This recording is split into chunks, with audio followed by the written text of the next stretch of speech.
안식구 3일 동안 평안하셨습니까? 지난주는 날씨가 좀 따뜻해지나 했더니 다시 좀 추워졌죠? 네, 여러분 건강 조심하시고 또 끝까지 코로나로부터 몸과 마음을 잘 돌보시는 가운데 생활하시기를 간절히 소망합니다. 우리 옆사람과 오늘도 인사하고 시작하겠습니다. 하늘까지 함께 갑시다 라고 서로 인사해 주시면 감사하겠습니다. 감사합니다. 이번 주 금요일이 어린이 성경 퀴즈 대회가 있습니다. 그래서 오늘 이번 주 금요일에 할 교과를 함께 살펴보도록 하겠습니다. TMI 한번 살펴보도록 하겠습니다. 새로 이사 온 이웃을 환영해 주세요. 유모차를 끄는 엄마들을 도와주세요. 계산할 물건이 적은 사람이 뒤에 있으면 양보해 주세요. 하나하나 이 제안하는 것들이 다 우리의 일상적인 삶 속에서 어디 멀리 가지 않아도 우리가 있는 곳에서 할 수 있는 일들을 제안해 주고 있습니다. 내가 조금만 생각을 바꿔서 그렇게 사람들을 접근하고 친절을 베풀려고 할 때 할 수 있는 일들입니다. 우리의 또 마음과 또 생각이 늘 그렇게 예수님의 방법대로 사랑을 나누기 위해서 힘쓰는 우리 모두가 되었으면 좋겠습니다.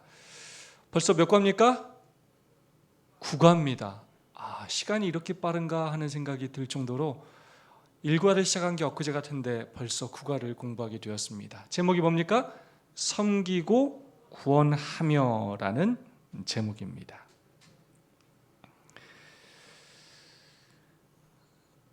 교과의 서론은 이렇게 시작합니다. 시대의 소망 640페이지의 말씀으로 그렇게 시작을 합니다. 제가 한번 봉독해 보겠습니다. 그리스도께서 사시던 장소들을 방문하는 것, 즉 그분이 밟으신 곳을 걸어보고 그분이 가르치시기를 좋아하던 호숫가를 바라보고 그분의 눈이 때때로 머무르던 들과 골짜기를 바라보는 것은 큰 특권이 될 것이라고 생각하는 사람이 많다.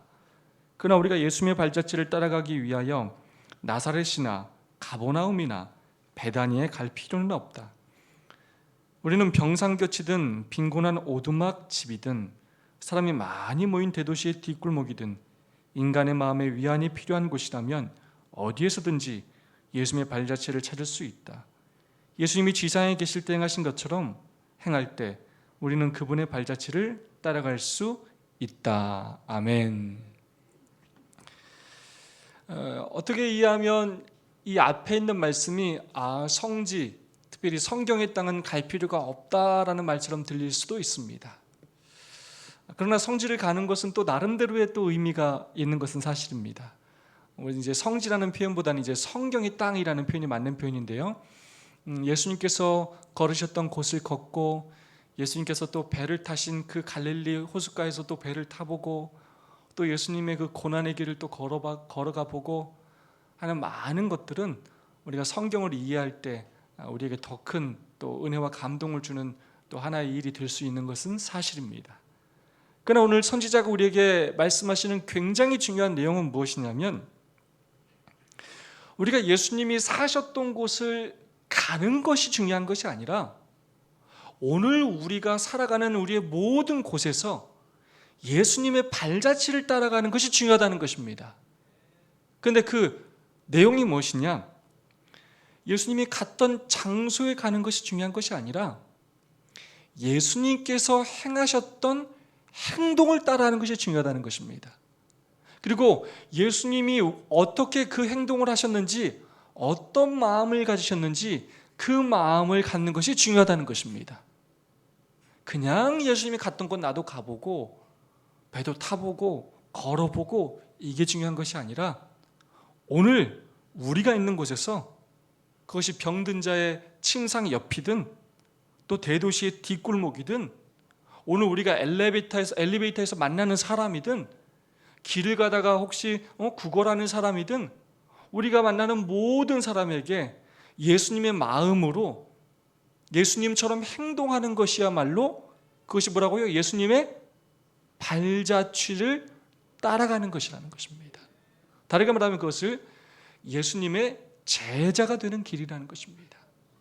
예수님이 가신 길을 걸어가고 예수님이 행하신 일을 행하며 예수님의 마음으로 살아가는 것, 예수님께서 이 땅에 오신 목적이고 우리를 제자로 부르시고 또 제자로 삼으시는 이유이기도 합니다.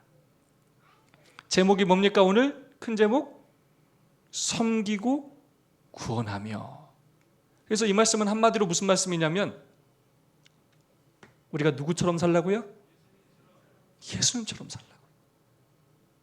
자, 오늘 교회에 오는 것 여러분 중요합니까? 너무나 중요해요. 어쩌면 이것을 비교해서 이야기하자면 교회에 오는 것은 너무나 중요해요. 그러나 더 중요한 것이 있는데 우리의 매일의 삶의 현상에서 누구처럼 살라고요? 예수님처럼 살라는 거예요. 예수님처럼 행동하고 예수님과 같은 마음으로 섬기고 구원하라는 것입니다. 어쩌면 겉으로만 행위로만 그렇게 하는 것이 아니라 진심으로 마음을 다하여 섬기고 구원하라는 것입니다. 다르게 말하자면 우리가 성경의 땅을 가도 또 교회에 참석해도 뭐 하지 않으며 충분히 살 수 있다고요? 섬기고 구원하지 않으며 얼마든지 살아갈 수 있다는 거예요. 그래서 우리는 늘 예수님을 믿고 따르는 사람으로서 예수님처럼 섬기고 구원하는 일에 우리의 모든 삶의 목적이 집중되어 있어야 한다라고 말씀하고 있습니다. 이사야 42장 1절 말씀, 기억절 이번 주 기억절 말씀입니다. 다 함께 한번 읽어보겠습니다. 내가 붙드는 시작.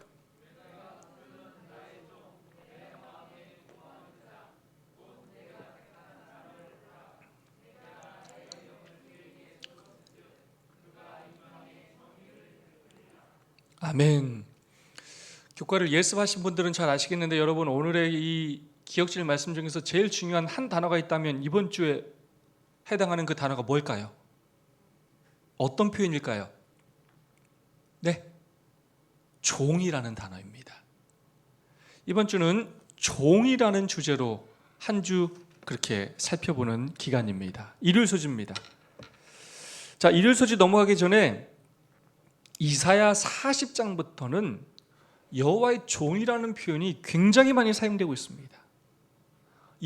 여호와의 종의 노래라고 이렇게 좀 표현할 수 있겠어요. 크게 네 가지의 여호와의 종의 노래들이 나오고요. 또 각 장별로 그렇게 여호와의 종에 대한 설명들이 나오고 있습니다. 특별히 40장에서 55장까지 각 장별로 이런 내용들이 담겨 있습니다. 40장은 여호와의 종의 길을 예비하라. 저희가 지난주에 배웠던 내용입니다. 길을 예비하라는 것입니다. 임재, 말씀, 길을 닦음 그런 내용들이었죠. 41장은 여호와의 종 이스라엘과 야곱에 대하여 이야기합니다. 42장 여호와의 종의 소명에 대해서 이야기하고요. 43장 1절로 44장 27절은 여호와의 종 야곱 이스라엘에 대하여 또 이야기합니다. 44장 28절로 45장 3절은 특별히 나의 기름 받은 고레스 왕에 대하여 그런 이야기를 하는데 나의 목자라는 표현과 함께 그를 설명합니다.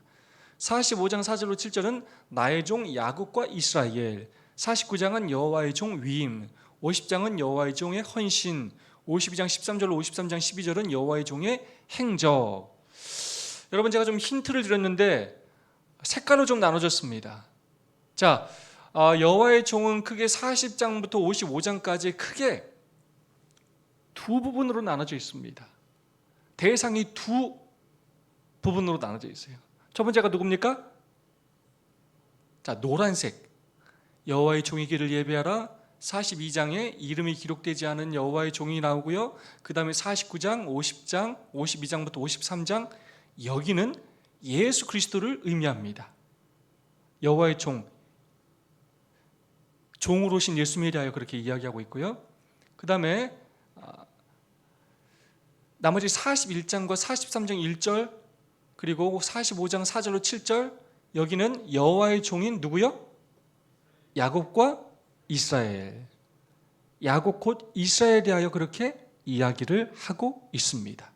그래서 이스라엘 백성, 하나님께서 택하신 나의 종 이스라엘, 여호와의 종 이스라엘 백성, 또 하나님께서 택하신 또 하나님의 종 여호와의 종 또 누구요? 예수 그리스도에 대하여 계속 이야기하고 있고요. 그리고 하나의 또 특별한 존재 한 명이 더 거기에 첨가됐는데 그 사람이 바로 기름 받은 고레스가 그렇게 등장하고 있습니다. 자, 일요일 소재 살펴보도록 하겠습니다. 이번 과는 그렇게 새 부류에 대하여, 여호와의 종의 새 부류에 대하여 그렇게 살펴보는 시간입니다. 나의 종 이스라엘, 한번 읽어보겠습니다. 이사야 41장 9절 시작. 내가 땅 끝에서부터 너를 붙들며 땅 모퉁이에서부터 너를 부르고 내게 이르기를 너는 나의 종이라. 내가 너를 택하고 싫어하여 버리지 아니하였다 하였노라. 아멘. 이렇게 읽으면 이 성경절이 어떤 성경절인지 잘 모르실 거예요. 하지만 이 앞뒤 성경절을 읽어보면 이 성경절이 얼마나 유명한 성경절인지 여러분이 알게 됩니다. 자, 노란색까지가 바로 저희가 읽었던 부분이고요. 그 다음, 두려워하지 말라. 내가 너와 함께함이라. 놀라지 말라. 나는 내 하나님이 됨이라. 내가 너를 굳세게 하리라. 참으로 너를 도와주리라. 참으로 의로운 오른손으로 너를 붙들리라. 보라, 내게 노하던 자들이 수치와 욕을 당할 것이요 너와 다투는 자들이 아무것도 아닌 것 같이 될 것이며 멸망할 것이라. 내가 찾아도 너와 싸우던 자들을 만나지 못할 것이요 너를 치던 자들은 아무것도 아닌 것 같고 허무한 것 같이 되리라. 정말 우리가 참 좋아하는 말씀이죠. 내가 너와 함께 하겠다. 두려워하지 말아라. 놀라지 말아라. 내가 너를 굳게 하겠다. 도와줄 것이다. 의로운 오른손으로 너를 붙들리라. 라는 말씀이 누구에게 하신 말씀이라고요? 이스라엘, 야곱에게 하신 말씀이라는 것입니다. 여러분, 그 당시에 다시 한번 유다, 이스라엘 백성들의 상태를 한번 생각해 볼까요? 유다 백성들이 지금 이제 아수르가 위협하던 아수르는 이제 멸망당하고 어디로 끌려갈 것이 예언되었습니까? 바벨론에 끌려갈 것이 예언되었어요. 그들이 결국 하나님의 말씀에 불순종함으로, 그럼에도 불구하고 하나님께서 무엇이라고 말씀하시냐면 너희는 나의 뭐라고요? 택한 종이라는 것입니다. 내가 너를 택하고 싫어하여 버리지 않겠다는 것입니다. 너희가 잠시 포로로 끌려가지만 내가 이거 너를 버리는 게 아니다. 두려워하지 말아라. 놀라지 말아라. 내가 너와 함께 할 것이다. 마침내 내게 노하던 자들이 다 수치와 욕을 당할 것이다. 지금은 그들이 너희들을 핍박하고 마치 나를 이기는 것처럼 보이지만 마침내 그들이 멸망당할 것이다 라고 좋은 소식을 전해주고 있는 것입니다. 하나님께서 여전히 이스라엘 백성들을 선택하시고 택한 종으로 인정하시고 구원을 약속하시는 말씀을 선지자를 통하여 하시는 것입니다. 그래서 이사야서를 뭐라고 한다고요? 제5복음서라고 하는 것입니다. 어쩌면 우리의 현실이 당시의 유대 백성하고 비슷해 보일지도 모르겠어요. 앞으로 우리가 살아가는 이 말세가 우리가 기대하는 더 좋은 세상이 올까 하는 생각이 들어요. 그런 세상이 이제 쉽게 오지 않을 것입니다. 경제가 좋아지고 질병이 사라지고 과학과 의학이 발전한다고 해서 백신이 발전한다고 해서 더 좋은 세상이 온다고 장담할 수가 없어요. 사랑은 더 식어질 것이고 죄는 더 차고 넘칠 것이고 점점 악이 흥행할 것이고 경제적으로 점점 더 우리는 쪼들리고 하나님을 믿는 믿음의 백성들을 향한 핍박은 점점 더 강해질 것입니다. 우리를 향한 믿음의 시험 또한 굉장히 거세질 거예요. 그래서 굳게 뿌리를 내리고 있지 않으면 흔들리고 떨어져 나갈 그런 시기에 오늘 우리가 살아가고 있는 것입니다. 한편으로 그런 걸 생각하면 여러분 두려워 안 두려워요? 두려워요. 내가 이걸 감당할 수 있을까? 때로는 내가 이거 구원받을 수 있을까? 내가 견뎌낼 수 있을까? 이런 걱정이 드는 것이 사실입니다. 그런 우리에게 오늘 말씀하시는 것입니다. 두려워 말라는 것입니다. 놀라지 말라는 거예요. 내가 너를 붙들어주고 굳세게 하겠다는 것입니다. 너에게 노하던 자들을 마침내 내가 칠 것이라는 것입니다. 내가 너를 실어 버리지 않는다는 것입니다.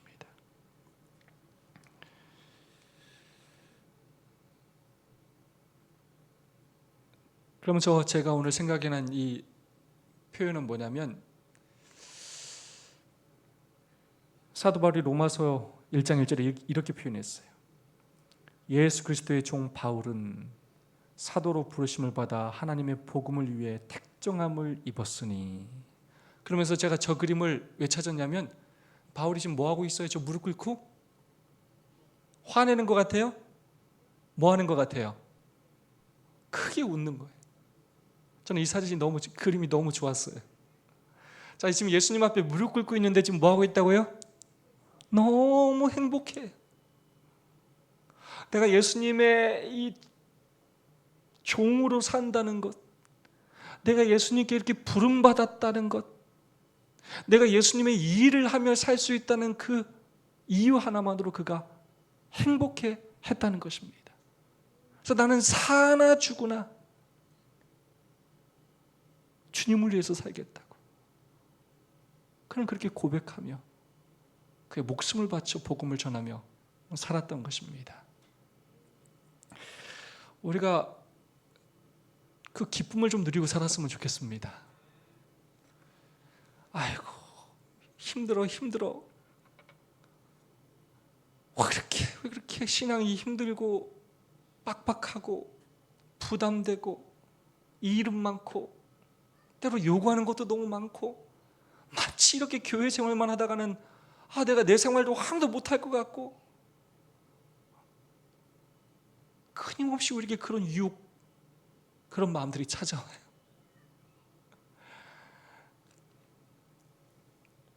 우리가 참 세상을 사랑하고 우리가 얼마나 큰 축복 가운데 사는지를 깨닫지를 못해서 우리가 이렇게 하나님의 일을 하며 사는 것들이 얼마나 귀한 일인지를 잃어버릴 때가 많아요. 우리가 이렇게 자유롭게 하나님 앞에 신앙할 수 있는 것이 얼마나 귀한 특권이고 축복인지를 잊고 살 때가 너무나 많아요. 우리가 하나님 앞에 헌신할 수 있는 기회가 있고 때로 재물이 있고 건강함이 있다는 것이 얼마나 귀한 것인지를 모르고 살 때가 너무나 많아요. 우리가 그 기쁨을 꼭 경험하며 살았으면 좋겠습니다. 억지로도 아니고 누가 시켜서도 아니고 그 기쁨과 감격 때문에 그렇게 나의 것들을 하나님 앞에 기쁘게 헌신하며 봉사하며 살 수 있는 우리의 삶이 되었으면 좋겠습니다. 여러분, 하나님은 왜 우리를 부르려면 좀 딴 걸로 부르지 왜 좋은 걸로 부르셨을까요? 좀 좋은 걸로 불러주면 안 돼요? 물론 성경에는 하나님께서 우리를 또 아들로 삼아주시고 굉장히 좋은 편들이 많이 있죠. 하지만 오늘은 우리가 종에 대해서 살펴보는데요, 하나님은 왜 우리를 종으로 부르셨을까요? 종으로 부르신 이유가 뭘까요? 우리로 하여금 예수님 섬기라고요? 그래서 예수님 영광 받으시고, 예수님이 우리 돈 뜯어가지고 부자 되시고, 우리 일거리 우리한테 일 시켜가지고 예수님 대단한 거 지으시고, 본인이 이득 보시려고 우리를 종으로 부르셨습니까? 노예제도처럼 그렇게 우리를 종으로 부르셨습니까?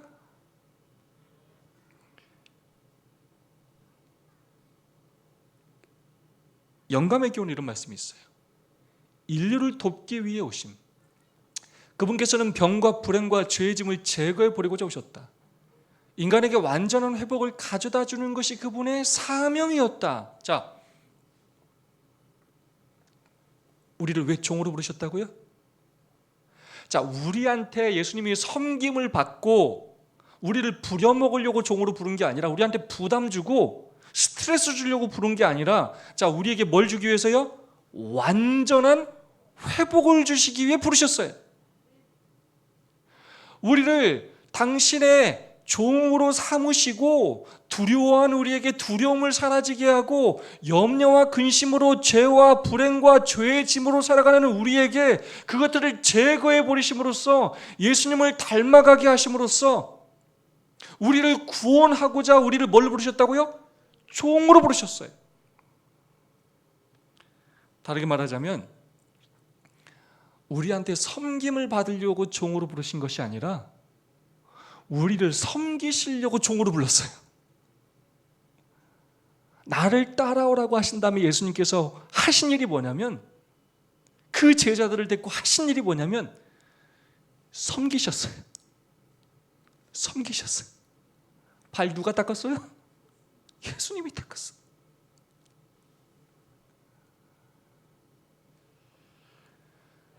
그분께서는 사람들에게 건강과 평안과 완전한 성품을 주고자 오셨다. 그분의 도움을 찾아온 사람들의 환경과 필요성은 제각기 달랐지만 그분께 나온 사람 중 도움을 받지 못하고 돌아간 사람은 하나도 없었다. 그런데 왜 하필 종으로 불렀냐? 종이 아니면 따라다니질 않아요. 그래서 예수님이 뭐라고 하냐면 나를 따르라고 하셨어요. 따르라. 그 다음에 예수님께서 하신 것이 뭐냐면 섬기셨어요. 함께 있게 하시고 그들을 섬기심으로 제자들의 품성을 변화시키고 그들을 예수님의 일꾼으로 삼으신 것입니다.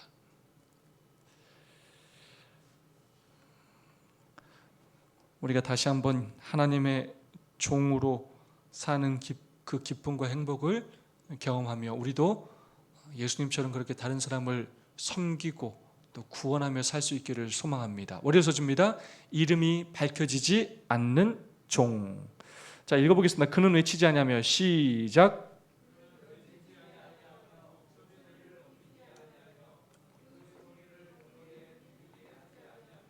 상한 갈대를 꺾지 아니하며 꺼져가는 등불을 끄지 아니하고 진실로 정의를 시행할 것이며 그는 쇠하지 아니하며 낙담하지 아니하고 세상에 정의를 세우기에 이르리니. 아멘. 이사야 42장 여기 굉장히 유명한 말씀이 등장하죠. 상한 갈대를 꺾지 아니하며 꺼져가는 등불을 끄지 아니하고 진실로 정의를 시행할 것이며 쇠하지 아니하며 낙담하지 아니하며 세상에 정의를 세우기에 이르리니. 여러분, 이름이 기록되어 있지 않지만 이게 지금 누구 같아요? 바로 예수님의 사역을 의미하는 내용입니다. 이름이 밝혀져 있지 않지만 아까 처음에 살펴봤던 것처럼 42장은 예수님에 대하여 그렇게 설명하고 있는 내용입니다. 그래서 예수님 42장 1절로 9절까지 보면 예수님이 어떤 일을 행하시는지가 자세히 기록되어 있어요. 그는 이방에 공의를 베풀고 그는 조용하면서도 성공적으로 자신의 목표를 이룬다. 예수님은 말만 하고 다니시는 분이 아니에요. 조용히 묵묵히 다니시지만 자신이 해야 할 일을 끝까지 몸소 희생하고 헌신하며 실천함으로써 그 일을 이루시는 분이셨습니다. 그러면서 그는 꾸준히 자신의 삶으로 말씀으로 가르치는 교사였어요. 그러면서 그는 하나님과 백성 사이에서 일종의 언약의 역할을 감당하셨어요. 하나님과의 그 관계를 연결해주는 그 중보자 역할을 감당하셨습니다. 하나님이 누구신지를 보여주셨어요. 그는 눈먼 자들을 고치고 보게 하고 갇힌 자를 해방시키고 빛과 소금을 주시는 역할을 하셨습니다. 여러분, 이렇게 하실 수 있는 분은 누구밖에 없어요? 예수 그리스도밖에 없습니다. 이제 내가 새 일을 알리노라. 마침내 새 일을 행하실 분으로 이 땅에 오실 것이 그렇게 예언되어 있는 분은 바로 예수님이십니다. 그러므로 알려지지 않은 종은 바로 예수 그리스도이십니다.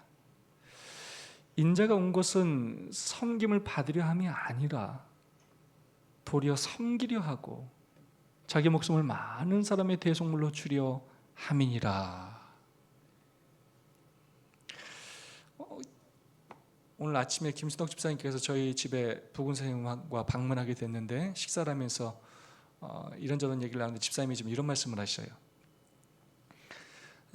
자기 집에 딸이 넷이고 자기가 맏인데 어렸을 때부터 어머니도 식사를 잘 준비를 안 하셨고 동생들이 집에 와도 동생 집에 가도 늘 집사님이 식사를 준비하신대요. 그러니까 엄청난 오랜 시간 동안 이렇게 밥을 다른 사람들 먹이며 그렇게 살아오신 거예요. 근데 요즘은 조금 몸이 아파서 그런지 그게 지치시고 힘드시대요. 지금 내가 한 10번 정도 그렇게 딱 이렇게 남을 대접하면 한 번쯤은 나도 어떤 마음이 좀 들어요? 남이 좀 해주는 밥 좀 먹고 싶죠. 내가 이 사람한테 한 10번 잘하면 똑같이는 아니어도 한 번, 두 번만이라도 이 사람이 나한테 좀 잘해줬으면 하는 마음을 갖기가 쉬워요, 안 쉬워요? 쉽죠. 사실 10번에 한 번이 아니라 우리는 한 번을 줬으면 반드시 몇 번을 받으려고 그래요? 한 번을 받으려고 그래요. 그거 안 주면 우리는 다 기억하고 있어요. 그런데 예수님은 이 땅에 오셔가지고 늘 그분께서 하시는 일은 무엇이었냐면 예수님은 제대로 대접받으신 적이 없어요. 예수님은 늘 섬기며 사셨어요. 늘 다른 사람을 구원하며 사셨어요. 자기는 옷 한 벌도 제대로 없고 주무실 거처도 없으셨음에도 불구하고 늘 다른 사람들을 섬기고 봉사하고 구원하는 일에 모든 걸 다 바치셨어요. 예수님은 굶으셔도 다른 사람들이 배굶지 않도록 다 먹이시고 입히시고 돌보시며 사셨어요.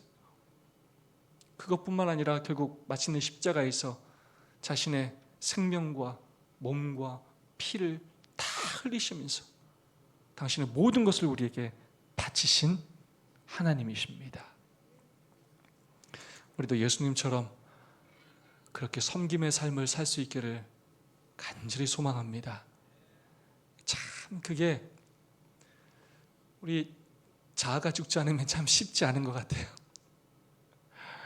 늘 대접받고 싶고 인정받고 싶고 사랑과 격려를 받고 싶고 또 그것이 이루어지지 않으면 또 섭섭하고 또 마음이 돌아서고 그게 연약한 우리의 모습인 것 같아요. 그래서 우리에게 예수님이 필요하고 또 예수님의 삶을 깊이 묵상하는 일이 필요한 것 같습니다. 우리의 성품이 또 우리의 삶이 끊임없이 섬기고 봉사하고 구원하신 예수님을 닮아갈 수 있기를 간절히 소망합니다. 이사야가 묘사한 메시아는 인류를 고통에서 해방시키고 죄에서 건지기 위해서 자기를 희생하는 하나님의 종으로 소개된다. 자, 화요소지입니다. 페르시아인 메시아. 자, 오늘 세 종에 대해서 살펴본다고 했죠. 여호와의 종. 첫 번째는 야곱, 이스라엘. 두 번째가 이제 중간에 껴있던 바로 고레스입니다. 그리고 세 번째가 바로 예수님이십니다. 자, 44장 그리고 45장에는 특별한 존재에 대해서 성경이 예언을 하고 있어요. 읽어보겠습니다. 시작. 고레스에 대하여는 이르기를 그는 나의 목자라 나의 모든 기쁨을 성취하리라. 자, 고레스에 대해서는 조금 더 성경에 기록된 말씀을 통해서 한번 더 살펴보겠습니다. 나의 모든 기쁨을 성취하리라 하며 예루살렘에 대하여는 이르기를 중건되리라 하며 성전에 대하여는 이르기를 내 기초가 세움이 되리라 하는 자니라. 나 여호와는 나의 기름 받은 고레스의 오른손을 잡고 열국으로 그 앞에 항복하게 하며 열왕의 머리를 풀며 성문을 그 앞에 열어서 닫지 못하게 하리라. 내가 고레스에게 이르기를 내가 내 앞서가서 험한 곳을 평탄케 하며 논문을 쳐서 부수며 쇠빗장을 꺾고 내게 흑암 중에 보화와 은밀한 곳에 숨은 재물을 주시어 너를 지명하여 부른 자가 나 여호와 이스라엘의 하나님인 줄 알게 하리라. 여러분 잘 아시는 것처럼 고레스는 페르시아 제국을 세운 왕입니다. 강대국이었던 바벨론을 정복한 왕이었습니다. 고레스라는 말은 역대하의 3번, 에스라의 13번, 이사야의 3회, 다니엘의 3회 총 22회나 그렇게 언급되어 있고요. 성경에는 나의 목자다, 예루살렘과 성전을 중건할 사람이다, 나의 기름 받은 고레스다, 열국의 정복자다, 내가 지명하여 부른 자다, 이렇게 기록되어 있어요. 정말로 넓은 영토를 정복한 한때 세계 최강대국을 그렇게 누렸던 나라의 왕이었습니다. 아수르가 정복 민족들을 굉장히 박해하고 핍박하고 악독하게 대했던 것과는 다르게 이 고레스 왕은 이 민족들의 형편을 잘 살펴서 각기 그들의 본국으로 돌아가게 하는 그런 관대함을 보여준 왕이었습니다. 특별히 유대인들은 귀환과 함께 그들의 성전을 재건하는 일에 조서를 내린 왕으로 아주 유명한 왕입니다.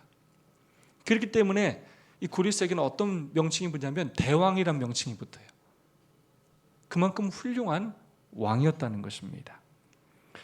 고레스가 실제로 존재하지 않았다라고 이야기하는 사람들이 있었는데 고고학적인 아주 중요한 인물인 고레스 실린더를 통해서 고레스가 실존하는 인물이었을 뿐만 아니라 성경에 기록된 내용들이 역사적 사실이라는 것이 그렇게 증명이 되었습니다. 지금 영국 박물관에 그렇게 소장되어 있습니다. 역사적으로 중요한 자료인 고레스 실린더에는 이러한 말이 적혀 있습니다. 나 고레스는 세계의 왕이며 성소들과 그 안에 있던 신상들을 티그리스강 저편의 신성한 도시들로 귀환시켰으며 그들을 위하여 영구적인 성소들을 지어 주었다. 자기가 무슨 일을 했는지 그 실린더의 그 원통형에 자세하게 그렇게 기록해 놨어요. 자,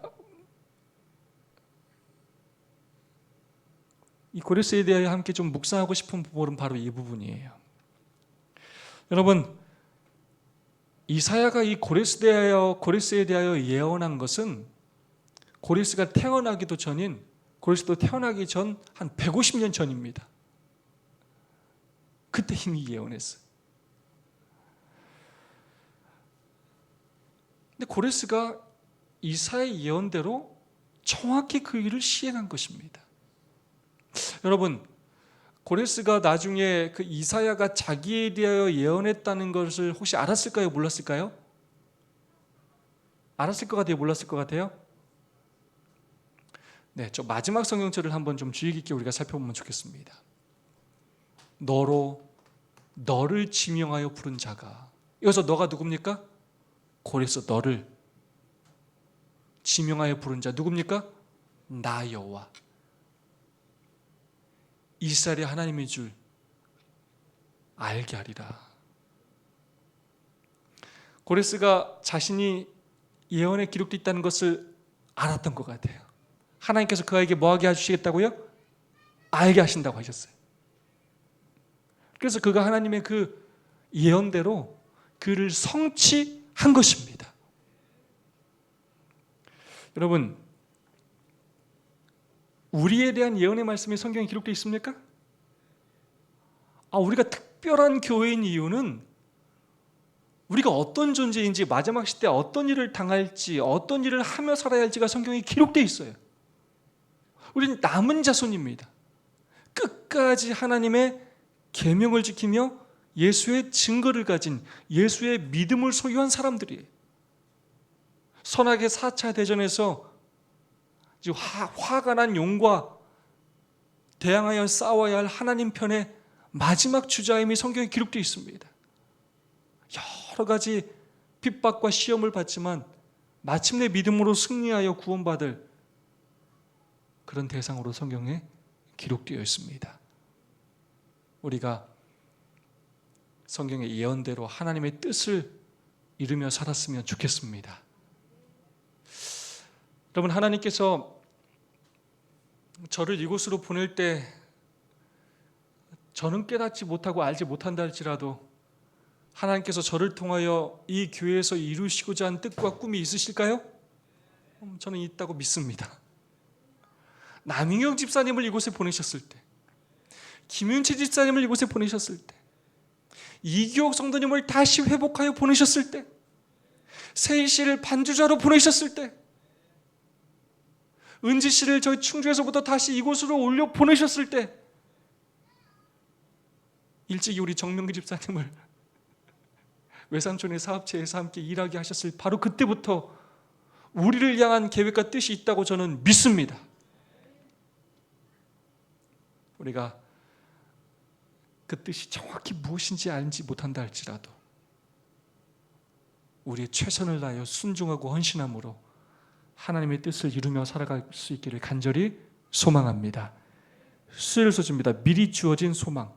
자, 아까 말씀드렸던 것처럼 이사야가 죽은 때로부터 바벨론의 멸망까지는 아직 150년이라는 시간이 있었어요. 150년이나 앞선 예언이었습니다.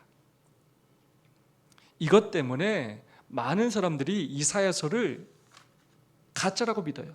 제1 이사야와 제2 이사야가 이렇게 나눠졌다고 믿고 제2 이사야는 나중에 이 고레시대에 대한 예언은 고레시가 태어난 다음에 고레시가 그 일을 한 다음에나 써진 것이다 라고 그렇게 주장합니다. 그렇게 하면서 성경의 하나님의 그 능력을, 성경의 진실성을 부정하려고 해요. 하지만 우리는 믿습니까? 우리는 하나님께서 세상 역사를 주관하시는 분임을, 그리고 하나님께서 모든 미래를 이미 다 알고 계심을 우리는 믿습니다. 점점 악이 성행하고 마치 우리가 궁지에 몰려 아무것도 할 수 없고 마치 우리가 패배할 것처럼 보이지만 우리는 이 예언을 통하여 우리가 승리할 것을 믿습니다. 미리 주어진 그 소망을 우리가 꼭 믿고 또 실천하며 살기를 간절히 소망합니다. 내가 그들을 버리지 아니하며, 하나님께서 약속하셨어요. 버리지 않겠다. 미워하지 아니하며 아주 멸하지 아니하며 그들과 맺은 내 언약을 폐하지 아니하리니 나는 여호와 그들의 하나님이 됨이니라. 내가 너희를 종으로 택했잖니? 내가 너희를 실어 버리지 않을 것이다. 내가 너희와 맺은 언약을 기억할 것이다. 이 약속을 내가 반드시 지킬 것이다. 하나님은 끊임없이 우리에게 말씀하고 있는 것입니다. 그래서 하나님께서는 이사야를 통하여 위로의 기별을 전하라고 하셨어요. 너의 현실이 정말로 녹록해 보이지 않는다 할지라도 좌절하지 말아라. 두려워하지 말아라. 상황이 좋지 않다고 나만 어떻게 살아야 되나 걱정하고 근심하고 그렇게 살지 말고 내가 너희를 여호와의 종으로 부른 것처럼 나처럼 섬기며 사는 일에, 다른 사람을 구원하며 사는 일에 힘쓰며 살아라라고 우리에게 말씀하는 것입니다. 좌절하고 절망하여 그렇게 슬퍼 울며 살지 말고 너희도 나처럼 다른 사람들을 위로하며 봉사하며 다른 사람들에게 소망을 주는 삶을 살아라라고 말씀하시는 것입니다. 목요일서지입니다. 고난 받는 종. 이제 49장부터 진짜 우리 예수님이 어떤 일을 하시는지가 나옵니다. 내게 이르시되 너는 나의 종이요 내 영광을 나타낼 이스라엘이라 하셨느니라. 하나님께서 무슨 영광을 나타내셔요? 예수님께서 무슨 영광을 나타내셨습니까? 이 땅에서 오셔서 무슨 대단한 영광을 드러내셨어요? 예수님께서. 예수님 다 뭐 하셨어요? 이 땅에 오셔서요? 무시받고 멸시받고 천대받으시고 그렇게 십자가에 달려 돌아가셨어요. 그러나 마침내 영광을 나타낼 것이라고 성경은 말하고 있습니다. 제목처럼 예수님은 이 땅에 오셔서 숱한 고난을 받으셨어요.